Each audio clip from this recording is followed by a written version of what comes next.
The problems that you're facing in Philippines, they have changed during these 40 years.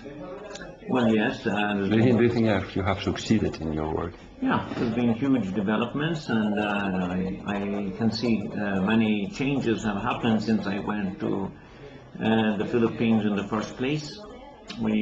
However, we do have new problems, and some of the old ones are still continue, but in a new form. When I went to the Philippines first, we had the huge U.S. military bases right there in the parish, in the place I'm working. We had lots of child abuse and women abuse, on a huge scale. That has now changed quite a lot in some of the towns. But we also discovered the child abuse, and the trafficking of children and women. And that's when I first began to protect the young people also from the death squads. This aspect has not changed. It's still a big problem today. However, we did have a big campaign to remove the military bases back in the starting. I started that campaign in 1983.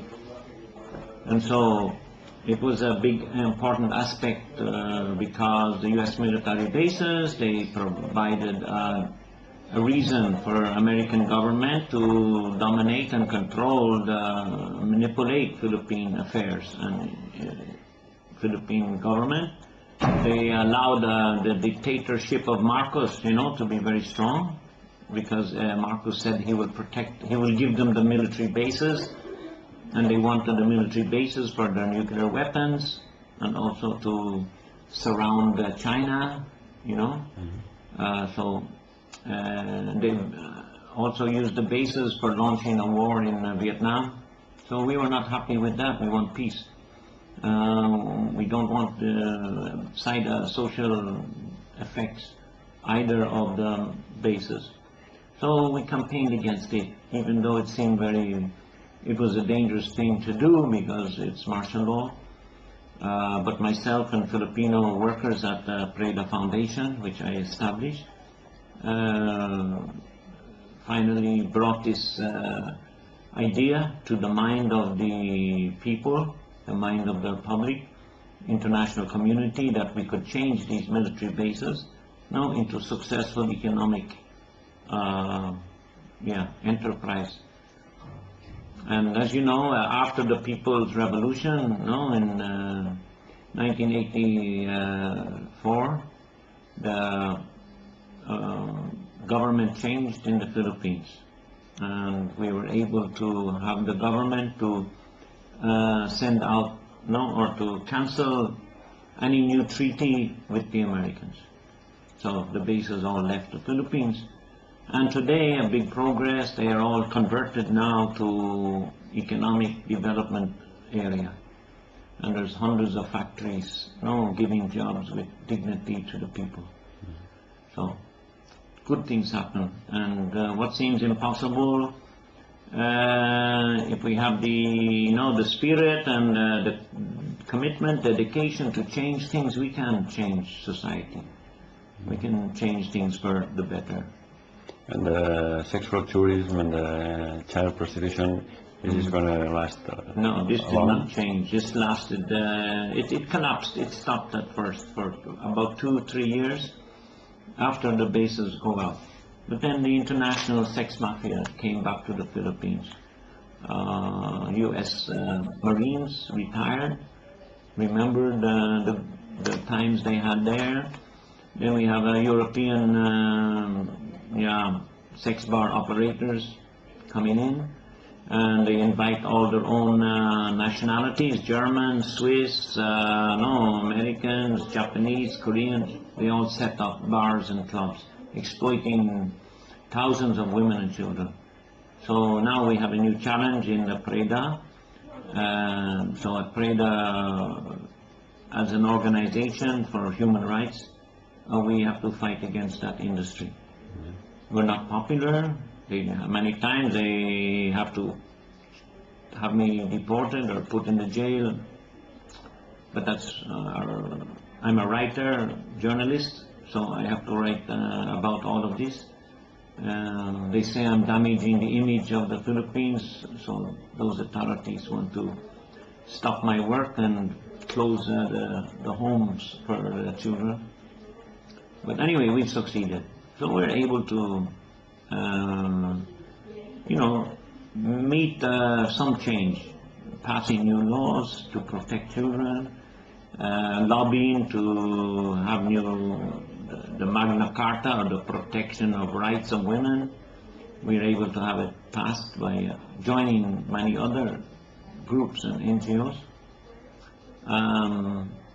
Most recently, our campaign to stop child pornography, which was a terrible problem, no law to stop it. That was now passed, including a law to stop child pornography on the internet coming in the Philippines.